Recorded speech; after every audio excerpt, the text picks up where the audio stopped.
Good morning, Daniel. How are you doing? Great. Thanks for meeting me. Thanks for speaking to me today. Awesome.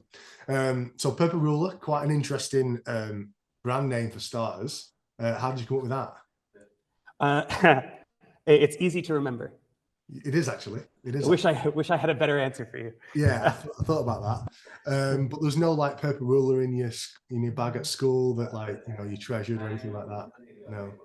Okay. We're not sentimental like that. We wanted to find a URL that had .com that was really easy to remember and vaguely education related.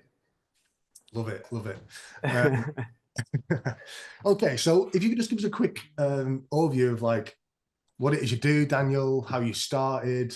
I know you've been in different countries and still operate multiple companies. If you can just give us a quick overview of that, Yeah. people that are listening. So the majority of our clients are in China, England, and America. We work with state-funded schools and private customers, and our job is to leverage technology in education. So we make sure, for a very, very long period of time, it used to be that if you wanted to learn something, the person who had to teach you and the person who needed to learn it needed to be in the exact same place. That creates a lot of problems. For one problem, it's expensive to get somebody from one place to another to do this job. For another problem, the best person for the job for that student, for that individual, isn't always next door, is usually not next door.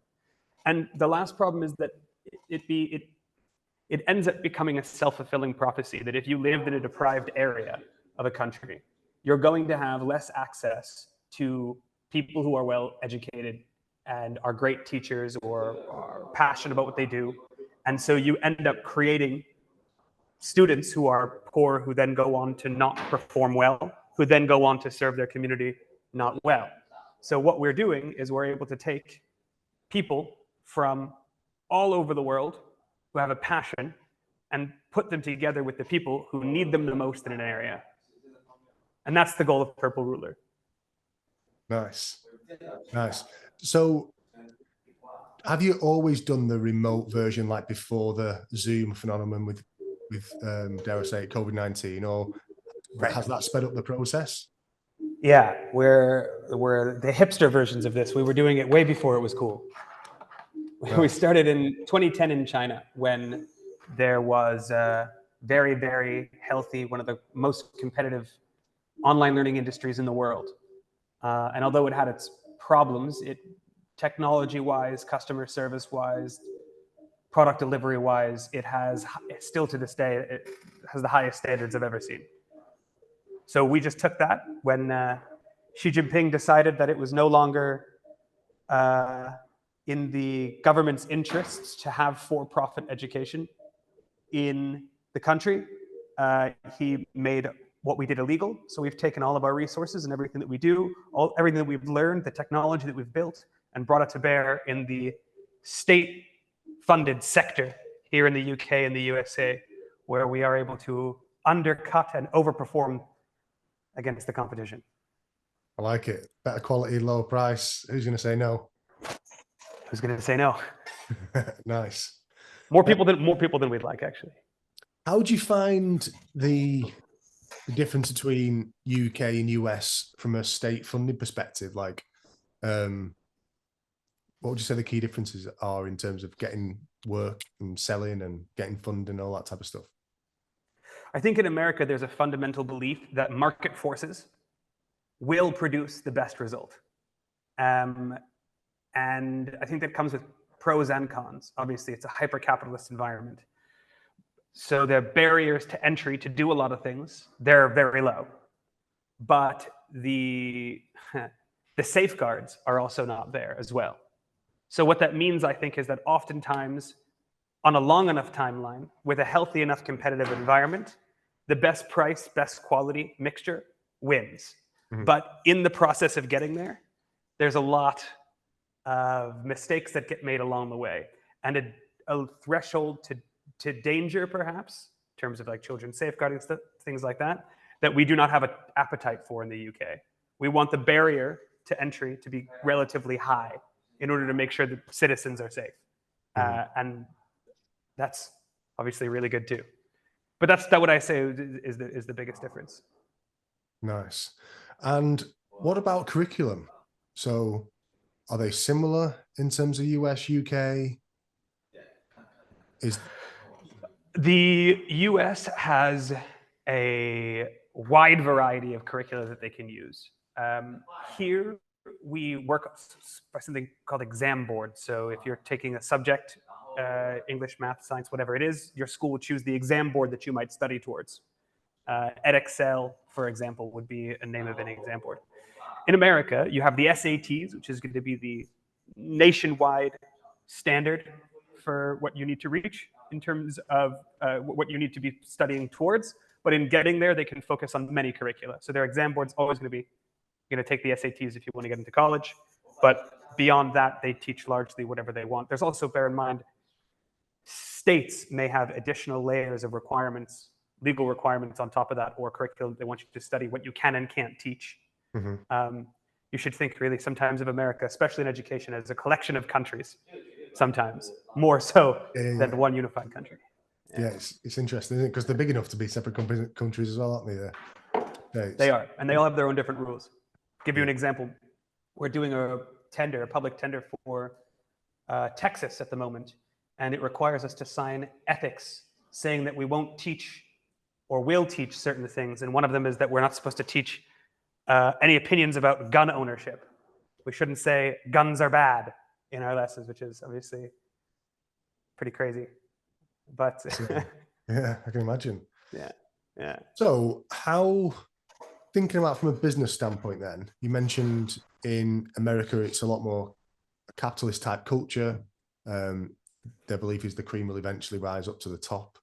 UK, they're a bit more stringent. How do you go about differentiating yourself compared to your competitors? I think one of the ways that happens is also one of the reasons that people find a lot of people don't like the idea of capitalism in education. And I think that one of the reasons for that is that it is supposed to be a public service, but at the same time, public services don't necessarily always find the best price, the best service, the best quality, because they don't have to rigorously compete against each other. I think we're an example of what happens when economics functions correctly. We are constantly competing for the best price and the highest quality. And those are just two numbers.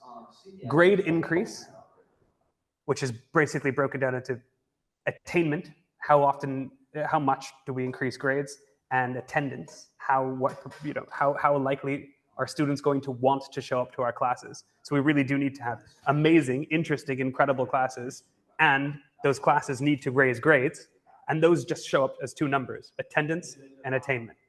And then price, simply that, are you doing that for the lowest price? And we have to show a grade input for every dollar or pound spend, what does a school get back? And they, at the end of the day, will compare that to other providers and to other ways of raising grades for money and decide whether or not they should keep paying for it. No. And I guess what differentiates us really is that at the end of the day, our price number is lower and our attainment number is higher than any alternative. Nice. Yeah, I'm reading Elon Musk's most recent book at the moment, and he convinced the US government to stop having, cost plus space endeavors because it's stifling innovation and competitiveness and all that type of stuff. So yeah, I can certainly understand how that works. And I think there's a lot of pitfalls in the UK with, like HS2, things like that are just cost plus. It's going to take 3 years. Oh, actually it took us 6. Everyone's just, it's just a way for companies to print money if it's not sort of tendered the right way or not procured the right way.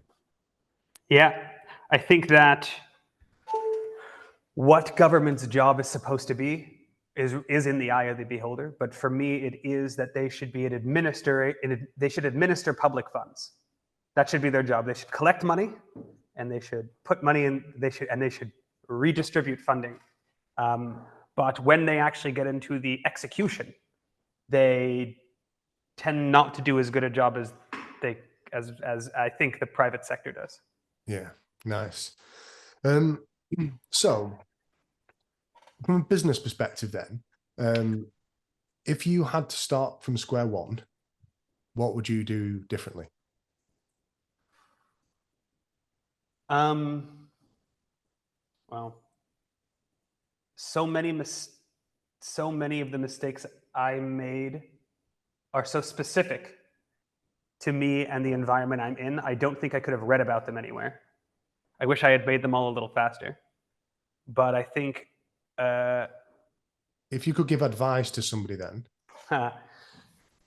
based on what you've learned, what would that advice be from the pitfalls? You know, everyone makes mistakes, fine, but if you could give advice to somebody, doing what I'm doing. yeah, or in business generally, young entrepreneurs. I think probably that can I think about it for a second? Of course you can.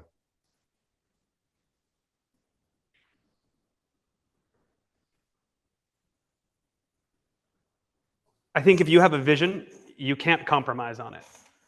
If you have something that you want to bring to pass in this world, and you get a lot of people involved, a lot of voices involved, and you compromise with all of them, you'll end up satisfying nobody, and you won't get the dream achieved. You do need to stick with the goal. You should take healthy, good advice from people who have learned mistakes as best as you can. You should consider it and weigh it up before you make every decision. But if those voices become louder than your own, I think you have a very difficult time achieving what you want to achieve. Nice. Got two questions to follow on from that, or I think it's sometimes when you also ask advice, it gives you contrast. So the advice that they give you actually reaffirms to go the other way. A lot of the time in life. So let's say it's like, what color should I paint my door? Well, I think we should do it black because it's not going to be scratched as easy. And you think, well, actually, if that's reason to go black, I want it to look better, so it needs to be white, or Sure. different things like that. So I think quite often it's good to seek advice, and you don't have to follow it. It can reaffirm the decision that you're already making, and have to be strong to, make that decision. Yeah. I think you should judge the source and remember that. So if you were speaking with a older person giving you advice, remember that there's probably a lot in there that you're yet to learn, but that it's also tainted by the fact that they didn't have the resources available or the mindset available. They're not serving the same customers with the same preferences as you are now. So you need to take it with that grain of salt. Yeah, they were living in a different world. The world's Right. changed tenfold since they were doing what they were doing. Yeah. But a lot of the principles stay the same in terms of, the underlying principles. It's just the action you take as a result of those principles might change a touch. Okay, so you mentioned about sticking to your vision, Danny. What's your vision? What vision are you trying to stick to? I think that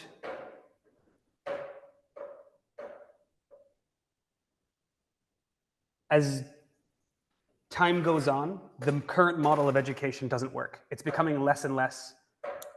It's administered by people who are part of a different generation. It's been the same for hundreds of years. And people are changing. We're fundamentally undergoing a revolution in the way that we see the world, all of us, with the advent of social media, with the way politics have changed, with the way that we interact with each other. And I don't think education has caught up to that. I see a vision of a world where school can be seen more as a place to get together and socialize, learn how to be a member of society, learn how to work together, develop our social skills, and do a lot of the practical things that we need to live in this century. But I think when it comes down to, but I don't think we need to necessarily always be thinking about that when we're learning about math, English, and science. A lot of those things can be done virtually. I think we should make a school a place people genuinely want to be. And right now it isn't. We have more non-attenders, children, school refusers than we ever have before. People just not wanting to go. And when you speak to schools, you often hear that they blame the parents or the individual students themselves. But it's very rare that you ever hear somebody say that the entire paradigm needs to be changed in order to make school a place that children want to be. I'd like to contribute to that change. I'd like to provide a fun, interesting way to connect the best possible math teacher for the student who needs that person based on personality, understanding, style, skill. And that person isn't going to live in Basingstoke. He's going to be somewhere else.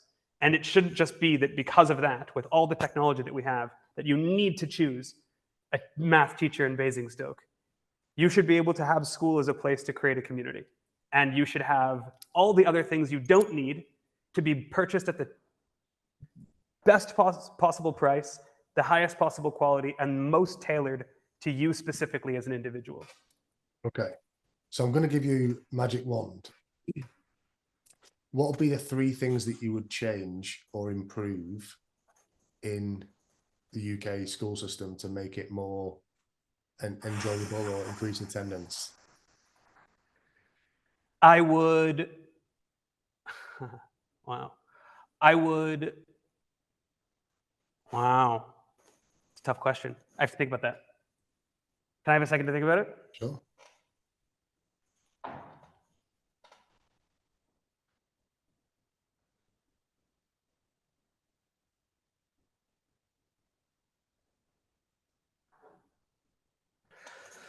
For one thing, I think teachers, schools, the teachers that run schools should not also be teaching.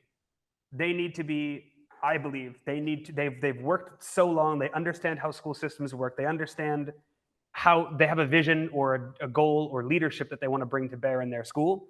They shouldn't have to then also go teach. They need all of that time to manage their schools and to build a direction and be leaders. But unfortunately, because we just don't have the funding for teachers, because they're not that well paid, because it doesn't win, educational policy doesn't win elections. It just never gets the funding it needs. I think that there needs to be enough teaching staff that a deputy head teacher or a head teacher can just be a head teacher and nothing else. That way they have more time to use all their years of experience on leadership. I see every time that they're in a history class teaching history as a wasted opportunity to be thinking about strategy. The other 20 classes are losing out because they're teaching that one class.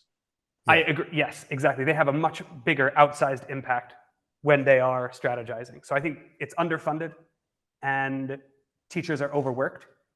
And they also need to change that mentality because a lot of teachers want to be teaching as well. But they need to understand now that they are leaders and they need to bring leadership to bear. I think that's one really important thing. Mm-hmm. Increased funding would be increased funding and enough that teachers can do their job and school leaders can do their job. It also gives an incentive for teachers to continue being really, really good at their job and working their way up, because then they can become higher administrative levels and not be overburdened. Yeah, that is kind of often what the American system looks like. A second one. Maybe. I think, go on. Yeah. I think schools need to make better adoption of technology. I think that they tend to be really, it tends to be a place where innovation touches last because there isn't that much money in it. So, IT firms are going to have access to the best IT products first, but schools could run more efficiently if they had it. Yeah. And then I think, sorry. I was going to say, for the third one, maybe to help out, what would you take from the US school system and put into the UK system? And what would you take from the UK system and put into the US system? The first thing was what happens in a lot of schools in America that should be happening in the UK.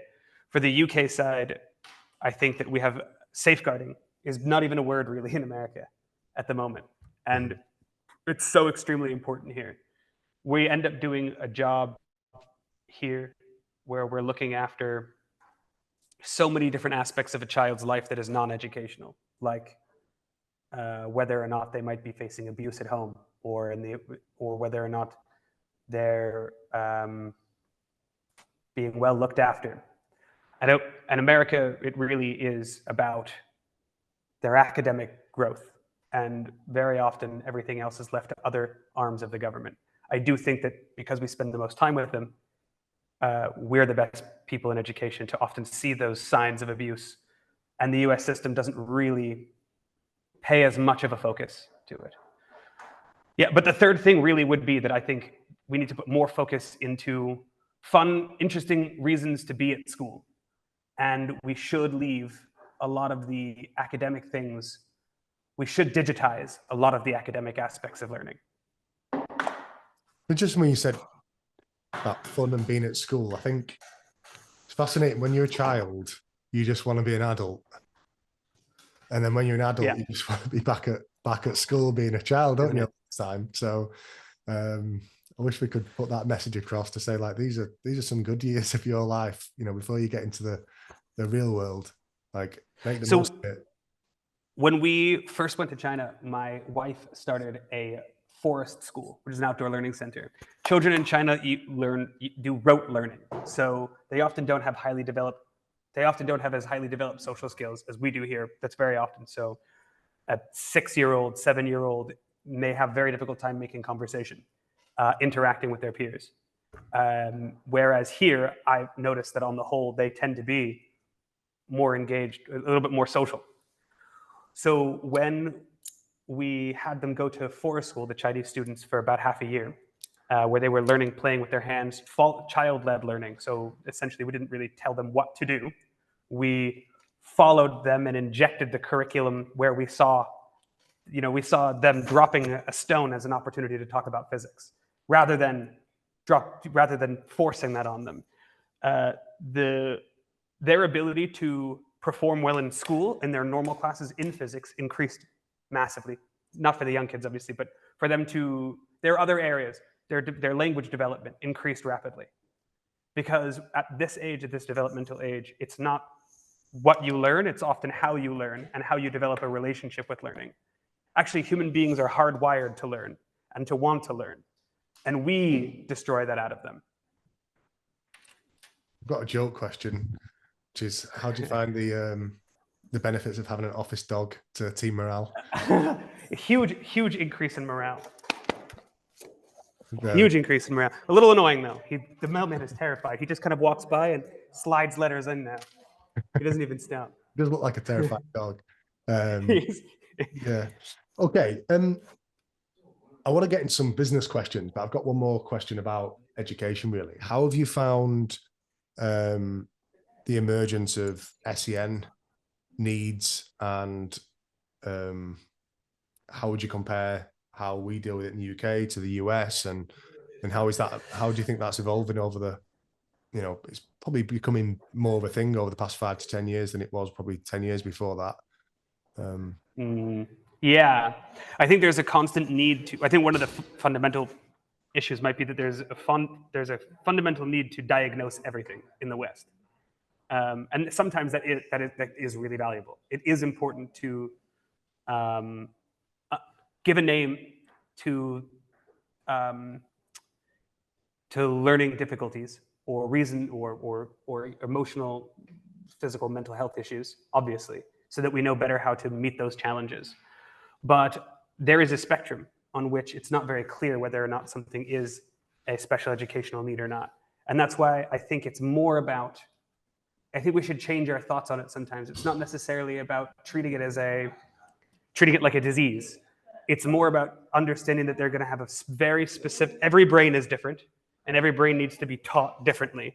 And finding the right teaching style for each student is more important than saying, right, you are different than everybody else. You should now think about yourself as different than everybody else. And now you need to go to a special place where everybody else is different.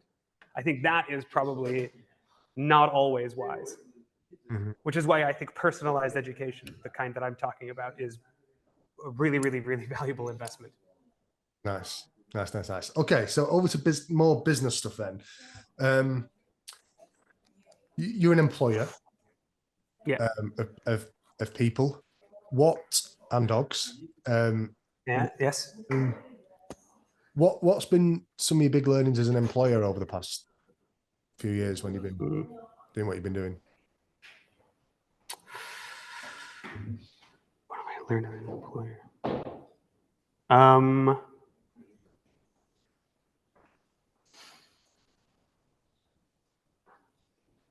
People do work for money, obviously. But that's not the main thing people tend to work for. They work for a environment that makes them feel satisfied and a job that makes them feel satisfied. And I think that's far more important. We can't always offer the highest possible salaries, but what we can offer is a sense of fulfillment. And I think that often matters much more. Nice. Yeah, it must be. Sorry. I think like when I speak to I've not got any children yet, but when I speak to my nephews, there's nothing better than engaging with them, and when they learn new things and teaching new things, like the like money can't buy that feeling, can you know? Yeah, so we operate a system called OKRs and instead of KPIs. Do you? Yeah, objectives and results. Yeah. Yeah, exactly. And what I love about that is that, and what so many people find when they come working for us and they have to switch from the concept of KPIs, which is obviously something that your employer gives to you that you need to go fulfill, to OKRs, is that in the very beginning, people don't really understand. They're not sure if it's a trick or not. We're asking you to set your own goals, and we're asking you to set your objectives. So you've set your objectives, which is going to be a big, broad, aspirational topic like become the largest online teaching company in the world would be the company and a company OKR. And then to break it into 3 key results, like increase our client base by 100% every quarter, for example, to give you an actual OKR. When people create something like that for themselves, say, to create the most advanced online testing system is for the person who runs testing, the testing department of our company. And then they need to create key results to match it. And we say, you need to come up with it. It takes about 2 months, 3 months before a person really understands that it's them setting the goals for themselves. And once they do understand, they become addicted to the OKRs and challenging themselves and making sure their key results become higher and higher and higher, because it's not a reflection of what you do for the company. It's what you can achieve. It's what you physically can achieve. Yeah. I love that. Does it make any sense? Yeah, 100%. I'm a big proportion of a promoter of getting team staff to set their own goals, because if you think about, a lot of the time people would say like, oh, that, like they might say that department's my baby, or the company's my baby, you know, or that, and that's because they've been involved in the conception of that department. Yeah. So when you conceive your own goals, it creates ownership, parenthood towards those goals, and ownership, and creates like a total different feeling towards it would be if you just get given a target to hit. And it turns me, and I see the thing behind you, I didn't even make the connection till just now, but it turns me, instead of a manager, it turns me into a coach. I'm working with you to achieve your goals, and I'm working with you side by side, shoulder to shoulder, looking at an external thing that we both want to do together, rather than looking at something, rather than having something in between us, which is really what a manager is doing. But a coach is really, I'm just trying to make you achieve the best, giving you all the tools you need, the guidance you need, the resources you need, and not too much that I'm biasing you, so that you can have a full expression of your capabilities. Yeah, that's exactly what coaching is. Yeah, that's what coaching is. Coaching 101. You should treat your staff members like an elite sports team. Okay, so in terms of managing time as an entrepreneur, business owner, how do you manage personal and business? Extremely difficult. How do you balance that? Time-wise, I don't think I do. I start work at 5:30 and I end work often at 8. And I work on weekends. I really never stop working. So I don't think I balance it. It's probably one of my biggest problems. Do you want to change? I like it. Not really. Yeah. Yeah. No, I like working. It's not a challenge then. It can't be healthy in the long term. Okay. Yeah, I think that it's something that, for now, it's okay. But I think that as we get older, we do need to consider all. You can't think your best. You can't have your best ideas if you're not getting exercise, being healthy, eating and sleeping correctly. That is correct. Yeah. Can't be at your top of your game, right? Yeah. You've got to, like own gas mask. I think as a business owner, like, Yeah. you've got to, you especially, when you're younger, it's a bit easier because your diet doesn't really matter as much. You've got boundless energy and all that type of stuff. But if you're not eating healthy and filling your brain with the right vitamins and minerals and the water and sleep and all that, it will catch up to you. It will catch up to you. And then the challenge with that is that you, by the time it's too late and you think, shit, I need to change, I can't go on anymore. You've now got to go on a 2-year journey of fixing everything and getting it so it can work without you.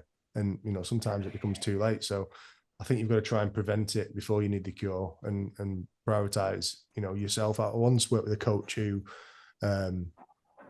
he's one of his clients had won 27 world titles or whatever. And he said his first job in his business is going to the gym. That's like job number one, because if he's not healthy and mentally fit, how can he help other people become healthy and mentally fit? Yeah, that's smart. Nice. Okay, so a couple more questions before we wrap up. Where do you see yourself in 5 years' time, Danny? I think that the goal for where we want to be in 5 years' time is to be the largest online teaching company in the world, the largest bespoke online teaching company in the world. Nice. That's your 5-year BHAG. There's a lot of little steps along the way, but so far we're hitting them. So yeah. And just breaking that down then, so what would you say the critical success factors are for achieving that? So to not fall into the trap of everybody else. So many of our competitors in this field have become a unicorn, and they're very big. You might have seen some of them represented at the FIFA World Cup and on the banners, or you might see them putting advertisements all over the place, and they are jumping onto what I believe that they're jumping onto a bandwagon of providing just matching a tutor with a student, and that's it. The difference is that the quality needs to be there. At the end of the day, the chickens will come home to roost, and people will realize that there isn't that much difference between the value for money isn't there. What we're working on now, the core thing that we need to be able to create is a system, a strong internal system, which I would say we have. A strong internal system for ensuring that you are getting an extremely high quality service delivered extremely efficiently for the lowest possible price. I don't believe that our competitors, who are already at this point some of the biggest in the world, are delivering a truly quality product. They've scaled too quickly. And now it's more, they have lost the fundamental core concept that will keep them, they make my job harder because I have to unteach prospective clients about what online tutoring looks like and show them what it really can be. When they do see what it is, they love it. But to be able to do that at scale for millions of people, that's the challenge. That's your challenge. Yeah. And you've got to, sometimes, there's a saying like what's got you here isn't going to get you there, but what got you here, you still need to keep some of those key competencies, maintain it when you do get to create that scale. Okay, cool. Just last question, Danny. What's been the most impactful book you've ever read?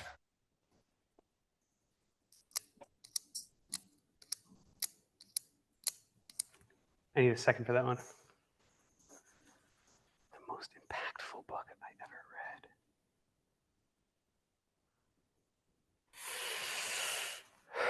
Because so much of what I do right now is sales, predictable revenue. Who's the author? Aaron Ross, I think. Let me just check.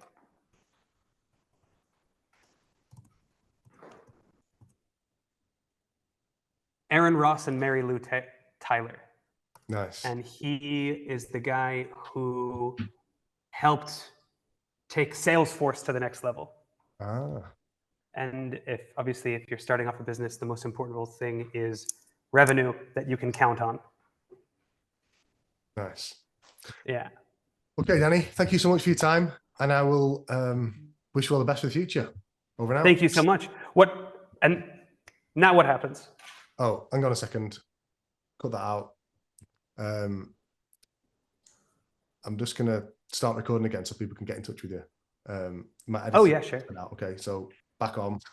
And Danny, just to wrap up, how can people find out about you if they want to get in touch with you, your website or social media handles? Yeah, absolutely. They can find us at Purple Ruler. Just by Googling Purple Ruler, it'll come up everywhere. But you can get in touch with me at daniel.d@purpleruler.com. Wonderful. Thanks so much, Daniel. Speak soon. Over and out.